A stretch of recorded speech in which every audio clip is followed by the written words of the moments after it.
हम बात कर रहे हैं जागरूक होकर एक सपना बुनने की जो साकार होगा और काम करेगा। अगर आप इसे अपने मन में रच लें तो आपका मन चमत्कारी हो जाता है। ये तंत्र है। ऐसी स्थितियां हुई हैं जहां तांत्रिकों ने एक बीज बोया और वहीं के वहीं उसे एक पेड़ बना दिया और 1-2 घंटे के अंदर वो फल देने लगा।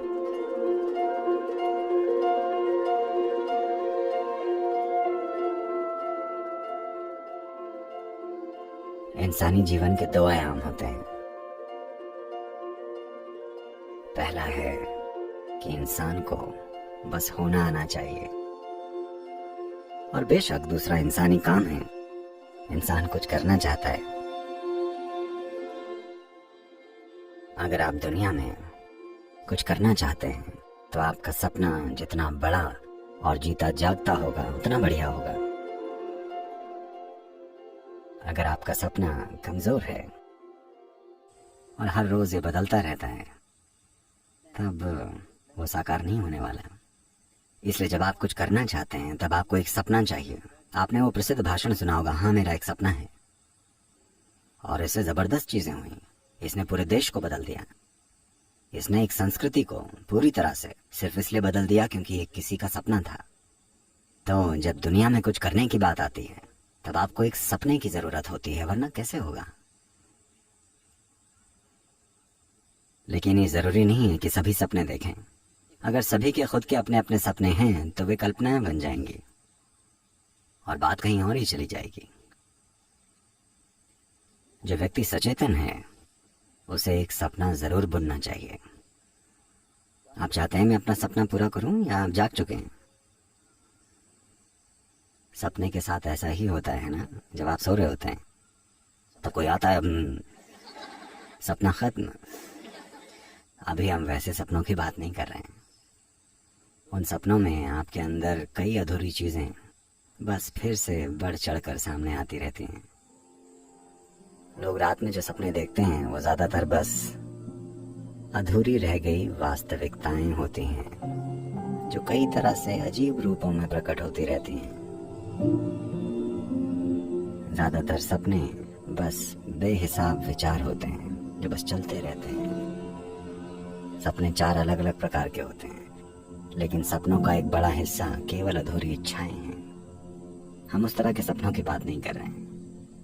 हम बात कर रहे हैं जागरूक होकर एक सपना बुनने की जो साकार होगा और काम करेगा। देवी असल में एक सपना ही है। मैंने उन्हें रचा है, लेकिन वो असली हैं और काम करती हैं। दुनिया में एक संस्कृति है जिन्होंने इसे ठीक से समझा है। भारत में इसे कहने का तरीका काफी जटिल है, लोग समझ नहीं पाते हैं। लेकिन ऑस्ट्रेलिया के मुख्य निवासियों ने इसे सरलता से कहा है। ऑस्ट्रेलिया के वो दुनिया और दुनिया के बनाए जाने को सपने का समय कहते हैं। दुनिया भगवान का सपना है। दुनिया सच नहीं है। अभी भी भगवान बैठकर सपना देख रहे हैं। ये सब अभी जो आप यहाँ बैठे हैं ये उनका सपना है, ये सच नहीं है। ये सृष्टि का एक सटीक वर्णन है, बहुत ही सरल पर सटीक। हम यहाँ इसी को माया कहते हैं। मॉडर्न फिजिक्स आपको यही बताना चाहती है कि सारा ब्रह्मांड सापेक्ष है। यह आपके सपने के सापेक्ष में है। आपका मतलब आपका व्यक्तित्व नहीं, बल्कि एक जीव के रूप में यह सच है। तो अगर कोई जीव एक रूप बनाता है, सपना अपने आप में एक रूप ही है। अगर वो एक रूप बनाता है तो वो साकार होगा। बेशक इसे थोड़ी सी मदद की जरूरत पड़ेगी, लेकिन अगर एक बार इसे मदद मिल जाए तो यह हमेशा साकार होगा। तंत्र का पूरा आयाम बस यही है।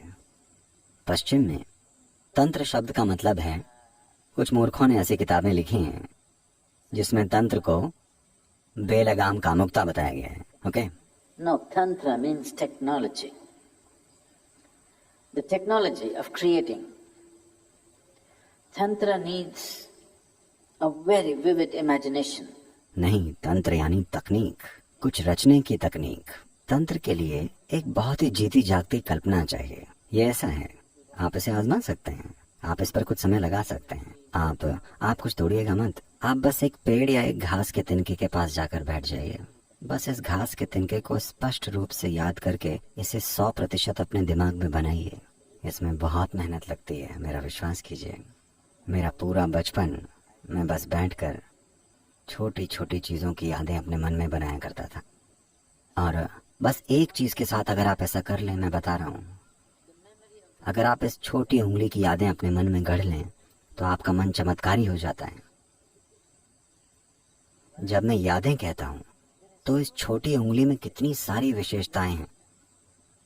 अगर आप इसके एक एक माइक्रो मिलीमीटर पर जाकर उसके छोटे से छोटे हिस्से पर ध्यान देकर इसकी याद अपने मन में बसा लें तो आपका मन एक विस्फोटक संभावना बन जाएगा।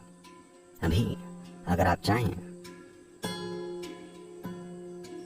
तो आप एक घास से एक छोटी उंगली पैदा कर सकते हैं। यही तंत्र है। ऐसी स्थितियां हुई हैं जहां तांत्रिकों ने एक बीज बोया, एक आम का बीज बोया और वहीं के वहीं उसे बड़ा कर दिया और कुछ ही घंटों में वो फल भी देने लगा, क्योंकि ये एक सपना है।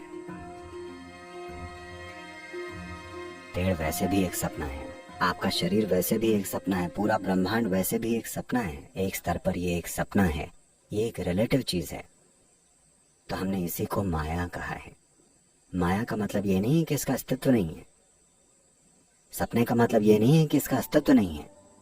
ये वैसा नहीं है जैसा आप सोचते हैं कि ये है। जैसे आप अपनी 5 इंद्रियों से अनुभव करते हैं, ये बस वैसा नहीं है। इसकी प्रकृति अलग है।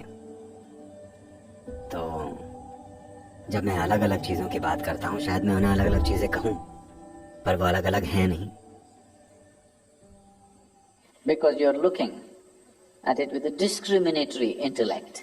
They're looking different for you. क्योंकि आप इसको भेद करने वाली बुद्धि से देख रहे हैं, इसलिए वो आपको अलग लग रही हैं। अभी आप यहाँ जमीन पर बैठे हैं और ऐसा सोच सकते हैं कि मैं यहाँ बैठा हूँ, पर धरती को ऐसा लगता है कि आप बस उसका एक हिस्सा हैं। और एक दिन कौन सही साबित होगा? अभी आप कह सकते हैं नहीं, ये सच नहीं है, मैं उठ सकता हूँ, मैं चल सकता हूँ, मैं दौड़ सकता हूँ, मैं कूद सकता हूँ। पर एक दिन जब धरती आपको खींच लेगी तो आप पर हंसेगी। तो सबसे अच्छा होगा कि आज रात आप बैठकर इन तीनों चीजों पर गौर करें। दिन के अंत में आप अपने बिस्तर पर बैठिए और पीछे मुड़कर देखिए कि सुबह उठने से लेकर पूरा दिन आपने किस तरह से बिताया। आप देखेंगे कि 90% समय आप काफी मूर्ख थे। मैं प्रतिशत को लेकर उदार हूं, मेरा यकीन कीजिए। अगर आपको बस थोड़ा सा काम या थोड़ी सी जिम्मेदारी दे दी जाए, अचानक आप कितने महत्वपूर्ण बन जाते हैं। अचानक आप ब्रह्मांड से भी बड़े बन जाते हैं। कितनी ही बार आप ब्रह्मांड के आकार से भी बड़े बन बैठे हैं। अगर आप इस पर गौर करें तो आप पाएंगे कि ज्यादातर समय आप बस सूझे हुए हैं। कितनी ही बार आप अमर बन गए थे, यानी आप अपनी मौत को लेकर जागरूक नहीं थे।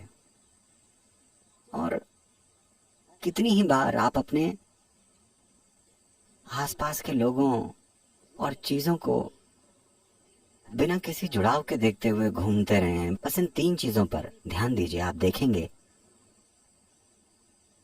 कि आपको रात भर हंसते रहना पड़ेगा। रोना मत शुरू कर दीजिएगा, बस अपनी मूर्खता पर हंसना सीख लीजिए। आप देखेंगे कि आपका सारा कचरा बहुत तेजी से खाद में बदल जाएगा।